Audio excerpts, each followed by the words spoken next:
Hey guys, and welcome to Retro TV Rewind. So today I am joined by a really cool guest. You will know him as Barry Goldberg from the hit TV series The Goldbergs. He also plays Ryan in the hilarious comedy Drillbit Taylor. He has also played a young Jack Black in Tenacious D and Nacho Libre. Today I am joined by Troy Gentile. Hi Troy, how are you doing today? Thank you for having me. I'm well, no complaints. It's a sunny day here, so all good in the hood. Oh, that's so lovely. The sunshine really just makes everything better. So, can you talk about what it was like growing up in the industry? What it was like growing up in the industry. Well, it started when I was 11, so I've been in it for a long time. It was difficult. It wasn't easy. You had a balance. It was a juggling act between, having a normal life at school, taking that over to set, which is very difficult because you got to bank hours. You gotta get your X amount of hours in, and then you have tests that you have to do and quizzes that you have to do, and all this stuff that you kind of miss during that process of going to school on set. It was very difficult for me personally. It wasn't easy. You had to sacrifice a lot of your time and a lot of your friendships and a lot of your socialization with people at school. That wasn't easy, but you sacrifice it for a good reason. You make something really cool. You make a cool movie that'll live on hopefully for a long amount of time. So that even when you're that young. So, but it was difficult. It was very hard to deal with. Yeah.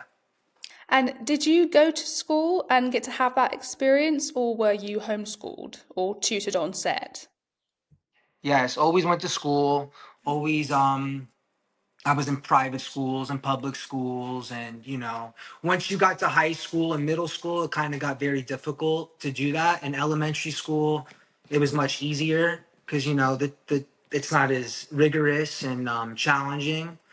But that's a very good question. It's being a child actor and doing all of that is not easy. It's not easy. And a lot of kids do independent study. I didn't do independent study. I chose not to because I liked being normal or like, being on the football team and stuff like that. So I wanted to make sure I had that in my background when as I get older. Because when you're on set all the time, it's difficult.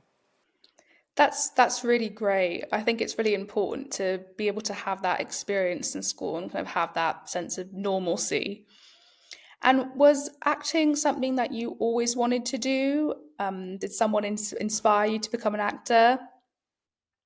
Well, my parents and my family always loved acting and movies and TV, but it honestly happened last minute. I got my headshots done, and I sent them out to a bunch of different agencies. One agency was picked me up, and then before I knew it, that person said, "Hey, we have an audition for you tomorrow at Paramount." And then that was the Bad News Bears, and I went out for the role of Engelberg, who was the catcher, and they said, actually, we want you to read for Matthew Hooper, the kid in the wheelchair. And then like three callbacks later and a mix and match, which is when they take a bunch of the people that they maybe want to put in the movie, and like casting, sees how everyone reads off of each other chemistry wise and all that type of stuff. And then after that, I found out on my birthday that I booked the role. So Oh, I was 11. I was 11 years old. So I've been very, very lucky and fortunate in this business. And I'm lucky to have good people around me, good agents around me. And yeah, it's been a fun ride. oh, that's so lovely. And that's such a wonderful surprise on your birthday. That's just perfect timing. That's amazing. Yeah, yeah, it's a cool story. Amazing. And you did Drillbit Taylor, which is such a hilarious film with Owen Wilson. My mum actually introduced me to it a few years after it came out, and I watched it with my whole family, and we just laughed. And it's just such a hilarious, great film. It's just so much fun to watch. You did such a great job. What was your experience like working on the set, and was it as much fun as it looked? It was a great experience. It was difficult because we had to work on Saturdays and Sundays. Mm. when we did the high school scenes. So that was like, that was hard, being Yeah. like 13, 14 years old and missing football, which I personally love, and like having to like sacrifice those types of things, and like missing basketball games and not being able to play sports and that type of stuff. But all my co-stars were great. Owen was the man, super professional. Always came and just like held it down. Was really cool. And the director Stephen Brill was great. Judd Apatow produced it, so that was cool to be in that whole environment. And they gave us so much freedom to just improvise and do whatever you want, and just believed in us. And it was honestly an amazing experience. Yeah, looking back on it, yeah, it was nothing but positivity, and it was awesome. Now let's talk about your new film, A Breed Apart. Can you tell us a bit about that? So, Breed Apart is basically five influencers get invited to a nice resort, nice mansion house from this really popular guy on Instagram, and influences us to want to, get more followers. And we have to do like this whole thing with trying to save these dogs that was from an abandoned set from like 15 years ago. And basically, the whole premise of the movie is us fighting off these dogs and trying not to get killed. It's a very fun action horror comedy, you know, easy movie. It's perfect if you just want to put something on and be entertained and just have a good time, and like a cocaine bear, something like that, or something that's very fun, and something that is becoming more prevalent today, where people just want to escape and they don't want to look at nonfiction. They want to look at something that's a little bit more out there, a little bit more fiction, not as realistic. And it was an awesome time to work with to work again with Virginia Gardner on it from the Goldbergs, and the whole cast was great. And we were in Guatemala for like a month, so that was cool to be in Oh, Guatemala. lovely. Yeah, That's nice. so awesome. And the movie, I think, is going to be very entertaining for people. It's visually really beautiful and stunning. It's funny, Yeah. and it's not that And serious. So that's what's fun about it. seeing the trailer, there's obviously a lot of action and stunts being performed in the film. Did you get to do any of your own stunts? Yeah, yeah. There's a lot of running around, a lot of rolling on the ground, a lot of, throwing stuff at, like a prop animal, or like, like a crazy dog and stuff like that. And yes, it was very physical. And I did have a stunt guy, obviously, and he was the man and made me look great. And then also I had to do a lot of stuff on my own too for a lot of shots, and it was strenuous. It was a lot of fun, and took a lot out of you. And you were like, felt really good when you were done on the day, and you were like, yeah, I just gave it my all, and it was a lot of fun. And that's such a great feeling when had a hard day's work and you leave just knowing you gave it your all and you did a really great job. That's just amazing.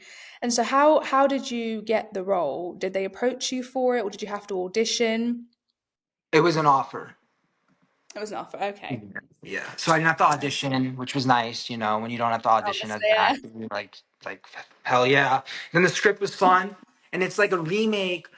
Actually, I should have said it's a remake off of a Wes Craven film from like 2006, where the premise is still there, but they Hmm. put it into its own thing. And like it has a cult following of a Okay. lot of people that like the original. So that's where they got the idea. And then they put it with like the influencers and made it more modern, made it more silly and like fun, And Yeah. I think we all succeeded in doing that. And I think the filmmakers did a great job. The First Brothers, um, who directed the film, did a really good job of doing that. And can you tell us when the film comes out, where we can watch it? It comes out May 16th. It's in select theaters, and it'll be on a few platforms. It'll be on, I believe, Amazon, MGM, a few others that I forgot. There was like one other, Fubi, I think is the name of it, or something like that. Is it Um, Tubi? Tubi? Tubi. Yeah, yeah. So it'll be out there. You just gotta look out for it. And yeah, it's gonna get released next Friday. So excited about that. You know, we filmed it a year ago, so it took a year for it to come out. And we were working with fake CGI stuff, and we didn't really know how it was gonna look. And it was a lot of stuff that it was like a leap of faith that we just had to trust that it was gonna all work out. And I really think it did. We had the screening last week with the cast and the crew, and it was fun. I think you'll all enjoy it. Now, let's talk about one of my personal favorite TV shows, and I'm sure a lot of people's, The Goldbergs. How did the role to play Barry Goldberg come about? Well, that wasn't easy to get. That was a very, very, very strenuous, rigorous process. It was first called "How the F Am I Normal?" was with the name of the pilot before it was called the Goldbergs. Actually, it was Oh wow, untitled. okay. Yeah. So I got that audition, and it was at Sony, and I went in. I did my thing. I felt okay about it. They said, "Okay, come on back." I had a call back for it. They said, "We really like what you did, but we're gonna move on, and you're not gonna book this role. You're not really who we're looking for." And then they actually had me come back again after like a week or two and said, "Actually, we want to read with you again." I did it for the producer, I did it for the writers, I did it for the casting director, and then they seemed interested. So I knew, like, okay, maybe this is going somewhere. Then before you know it, they had me screen test at Sony after that third callback, and I screen tested for them. Then no news. And then they said, "We want you to come back and screen test again." So I did that again. I screen tested again. There was new competition there. You see your competition when you walk in on auditions and you see who else is reading for the role. And then they were like, okay. And after that second screen test, they're like, okay, we want you to come back for a third screen test. Did the third screen test at Sony. I'm like, at this point, I'm like, all right, I I know I have the job. I just know, I know I do. You're not going to be asking me to come back 3 times if you're not interested. And Yeah, then they had me table read, but they didn't tell me I had the job, right? I just knew, like, I knew instinctually that I have this. yeah. And I read at the table read for the studio, which was Sony, and then I did the table read for the network. Still didn't have the job from them. And then finally, after the table read at the network at ABC, I got the role, and the rest is history. And it was a crazy process. Wow, that's such a long process. But you know what? It worked out in the end because you got the role. And honestly, no one else can play Barry Goldberg the way you did, really. Thank you. The Goldbergs was based in the 80s. So, kind of when you went into that role, how much did you know about the 80s and 80s culture? I didn't know much, to be honest with you. I mean, you see John Hughes films growing up. Actually, I had never seen Ferris Bueller's Day Off. I hadn't seen a lot of 80s movies that were I had never seen The Goonies. I had never seen, 16 Candles. I'd never seen a lot of the movies, and it was a culture shock to be in that on that set and be in that wardrobe and hear people say, "Oh, I remember that Boy George song," or "I remember that," and it's all brand new to you. I mean, obviously you've heard of Boy George and you've heard of Ferris Bueller, but I had never like actually sat down and dived into it. So Yeah. it was really cool because 80s culture is just awesome. It was just so different, so different, and it hits home with so many people. So Mhm. it was all brand new for me personally, but it was great to be able to showcase that and bring that out back to the world and hear Yeah. everyone love it so much. And that brings us to your Instagram profile, Retro Rewind. It's like all right. It's just all that type of stuff. You eat it up. You love it. Yes, yeah, I mean that's why I started my page because I love everything about 70s, 80s, 90s. I mean my page is you know it represents kind of the golden age through to the early 2000s, and it's amazing, and I love doing it because it brings me so much joy, but I also know it brings a lot of other people joy because they see these clips of films or TV series or music videos from when they were growing up, and it takes them back, and it brings them just a lot of happiness, and it takes them back to a certain memory, and it's wonderful, and that's why I just love doing it because I see the comments that people say, oh, I saw this film in the cinema when it came out, and I remember this, remember that. And I think that's one of the reasons also why Goldbergs does so well is because you're, like you said, you're bringing the '80s back, because no one has really done that, and I think it's amazing. Yeah, it was like working on a time machine. And you mentioned that you hadn't seen any of the films. So, like when you were shooting, for example, the Goonies episode or Ferris Bueller's Day Off, did you actually have to sit and watch all these films? Yeah, oh yeah, especially for like Ferris Bueller, where Mhm. we recreated the shot exactly the way the shot was, that was so cool. That was like making a movie, which the Goldbergs wasn't really like, obviously, but that was just such a cool experience. Being in the same wardrobe and being in that Corvette and doing that, like doing recreating the whole movie, it was really, really cool. And you've dressed up as Ferris Bueller, you've dressed up as Boy George, which you look amazing as. You pull off every single one of these looks. You've dressed up as a Agassi, tennis player. You've dressed up as so many amazing iconic people from the '80s, and every single one you look amazing as. By the way, you pull off, especially Boy George, is one of my favorite looks of yours and favorite episodes. Um, do you have a favorite person you dressed up as, or a favorite episode? Mm, let's see. Boy George was fun. Boy George was a lot of fun. With the hair and the wig I had Yeah, to wear, and his outfit, his wardrobe. Agassi was fun. Agassi was a lot of fun. I mean, but yeah, Boy George was probably number one, numero uno for sure. And then we did a last Rocky Horror Last Picture show, which was pretty funny, where we all dressed yeah, up. That was fun. Like that was later on, like season like 7 or something. mhm, But yeah. there's so many. I'm missing. I'm probably can't even remember so many of them because I dressed up so many times as someone different. But definitely Boy George.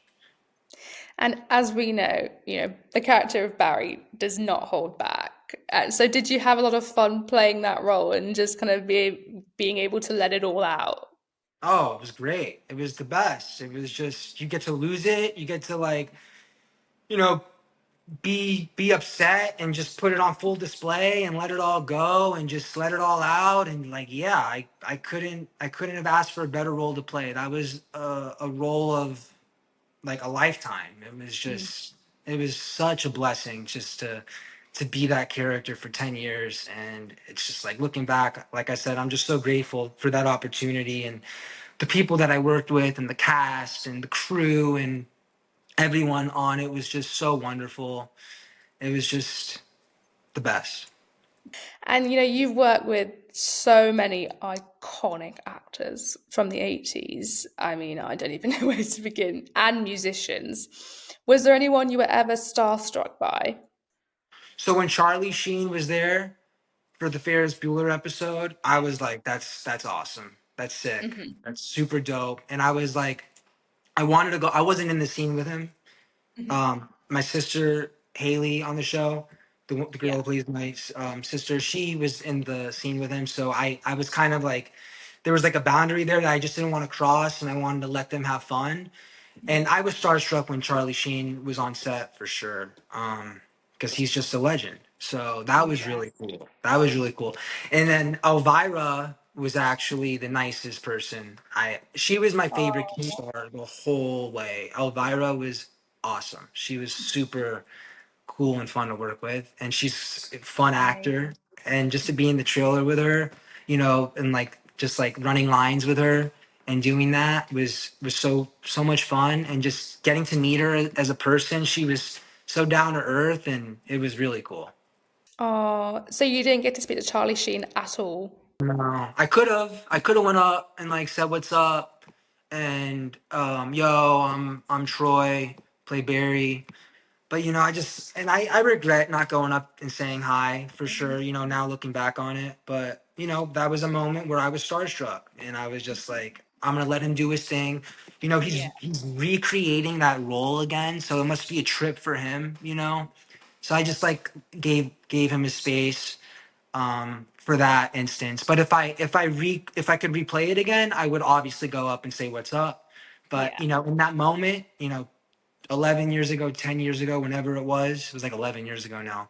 Um, I didn't go up to him because I was yeah. starstruck. Yeah.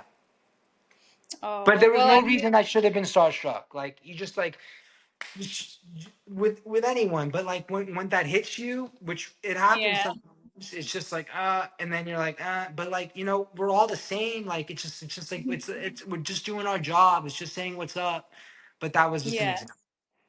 Oh, that's such a shame. But I mean, you never know. You might cross paths again in the future. You never know. So hopefully.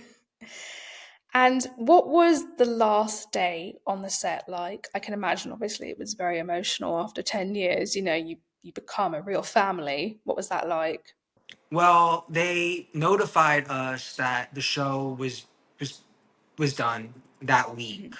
So the last shot was actually a shot of me and the JTP at an Eagles game.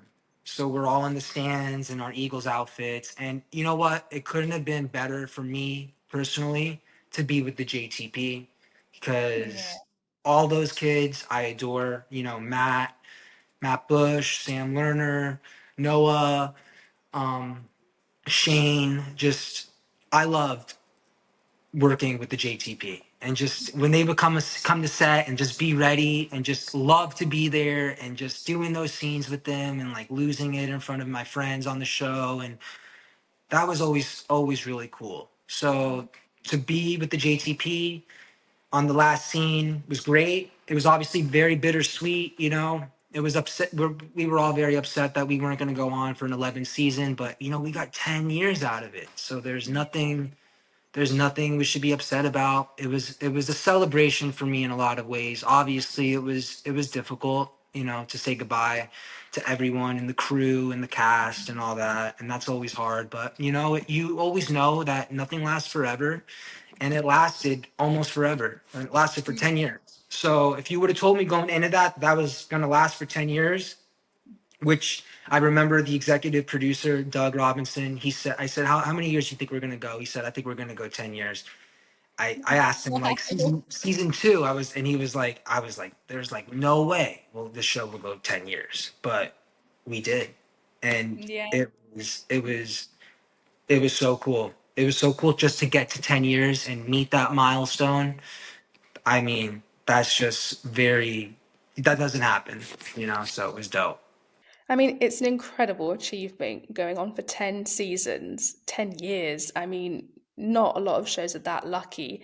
And it's such a special show, The Goldbergs, because it takes you back to such a wonderful time and brings so much nostalgia to people. And it's really special as well because it's very close to a lot of people's hearts, I'm sure. And you can relate to all the characters so much. And I'm sure we all have a Murray or a Beverly or Adam or Erica or Barry in our family, or, even all of them. I know I do.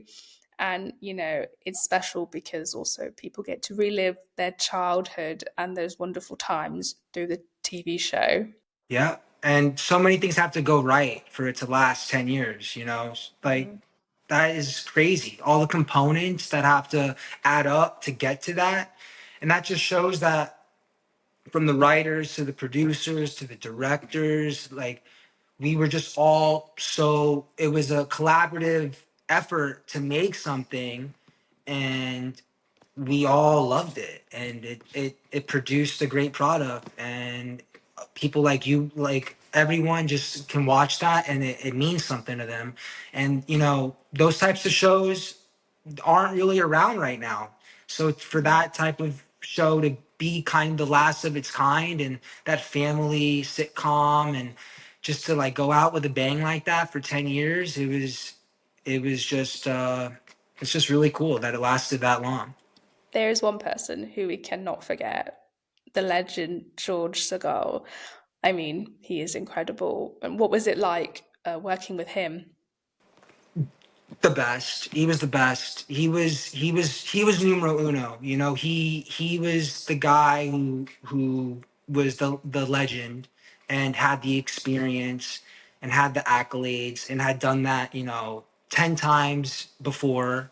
And he was, honestly, it was so cool to just play his grandson and, feed off of him and learn from him and see how he carried himself and how he would interact with the directors and interact with people and seeing how he worked and picking all of those things up from him were just it was amazing experience to be able to just have that and work with him for 8 years as his grandson. And he had this infectious laugh that would just we all, he that was real and it wasn't just a fake laugh. It was just like him, just like so many stories. When we did the scene with the pilot where he crashes into the drive-through and doing that scene with him and being in the passenger seat and him in the front seat and just, that was like the fourth day of filming and just doing that whole spiel with him and seeing how funny he was. I mean, it started with George, just the humor and the him and Wendy, obviously, the humor and the comedy, and just it trickled down to all of us, and we learned so much from him. He is great. He is so, so funny. And, his classic one-liner of whenever he says, like, what's happening? It's such a simple line, but it's just so funny. And his delivery is just fantastic. Yeah, exactly. He was great with those silly one-liners and being confused, and when his back hurts and he falls and when he's on like the Yes. phone in one of the early episodes, like the first 4 seasons of the relationship between Adam and Pops is just such a huge, tremendous part of the show, and it obviously in like later on in the seasons too as well, but those first 4 seasons is just like very keyed in where Adam will have his grandpa in the Batman outfit, stuff like that, and just all the incorporating his grandpa into all his films, which he did in real life, and George just owned playing that role. And yeah, he was the best, and I love him and I miss him, and we all were so grateful to have worked with him. The episodes where you get to see Barry and Pops' relationship is really lovely because a lot of the time it's always the dynamic duo of Adam and Pops. So that's really nice when we get to see that relationship. And we do get to see it in the Batman episode where Barry gets upset because he's always left out of Adam and Pops' activities and adventures they go on. So that's a really nice episode. I really like that one because you get to see the three of them bonding and doing something special, making this movie. And obviously speaking of special bonds and everything like that, do you still keep in touch with the cast? Obviously, we don't see each other r- half as much, but there's still um events where we like go to. For example, there was a documentary about George Segal's life, which is Yes. actually out there now. It's called Segal. Everyone should watch it. It's a great documentary about George's life and his career and his relationships and all that type of stuff. Really good. And we had like a screening for that, and we all saw each other. Or Haley got married a year ago, 2 years ago. Haley, who plays my sister, um, Erica, she got married, and we all saw each other there, and we said what up. But that's the funny thing about this business. It's like once you're done filming, it's you don't. It's hard to sometimes keep up with each other, and that's why it was kind of hard to say goodbye to the show, because that's not going to be there really anymore. But Yeah. of course, we keep in touch. We're family, so I always try to keep in touch with everyone as much as I can. And yeah, I mean those relationships are mean a lot. Oh, that's lovely. That's really nice. It's lovely that you still keep in touch. And do you live then, are you kind of close or do you live quite far apart from each Yeah, other? yeah, no, we actually, um, I mean, LA's very spread out, but at the end of the day, at the longest, it'll take you 45 minutes, an hour to go see someone. You know what I mean? Mm. If you have to Yeah. buck traffic and deal with all that type of stuff, which isn't easy because there's a lot of traffic here. I'm sure there's a lot of traffic where you are. Yeah. But yeah, I mean, you text people, say what's up, say hi to them on their birthday, or you see them, coming out with a new project or doing a new thing, and you're always there to root them on and just be supportive and have each other's backs, and it's a lifetime, but I'll always maintain those relationships as much as I can, for sure. Oh, that's amazing.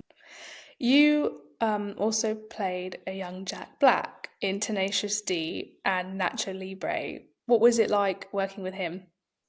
So I never like worked with him on set because I was always playing him as a younger version of himself. Um, so I never had that experience of like being on set with him. But when I auditioned for Tenacious D and the Pick of Destiny, which came before Nacho Libre, it came like I think like a year before, or maybe like a year and a half before. I actually auditioned for the casting agent, and then he sent me over after the audition was over. He saw my tape, and then he sent me over him doing Kickapoo, which is the song that I perform in Tenacious D and the Pick of Destiny, the intro to the whole thing. And he gave me a video of all, him doing his thing and his movements and his mannerisms and going crazy. And I was able to pick up on that, auditioned for the role again, got it, and then I was able to be in the same room as him and learn from him some more before we started filming. So to be around Jack Black, who is a comedic mastermind, one of the best comedic actors of all time, doesn't even come close. He's just amazing. School of Rock, I mean, is like my favorite movie. I could like be in the worst mood and I could put on School of Rock and then I'm happy. Shallow Hal, same thing. I love Shallow Hal. Yeah. I think Yes, it's me one of the too. Me too. It's a funniest great one. movies, Shallow Hal. right? It Shallow is. It Hal's is great. great. It is. So It is. It's such a good one. I love it. I love so it. I good. watch it all the time. I grew up with that one, and it's just yeah, it's hilarious. Well, thank you so so much for joining me today. I You're welcome. really Thank you. appreciate it. I think people are really going to enjoy listening to this and just getting a little insight into your career and behind the scenes knowledge of the Goldbergs, obviously, which I'm sure so many people love and adore. I know it has a very special place in my heart and is one of my favorites. So thank you so so much.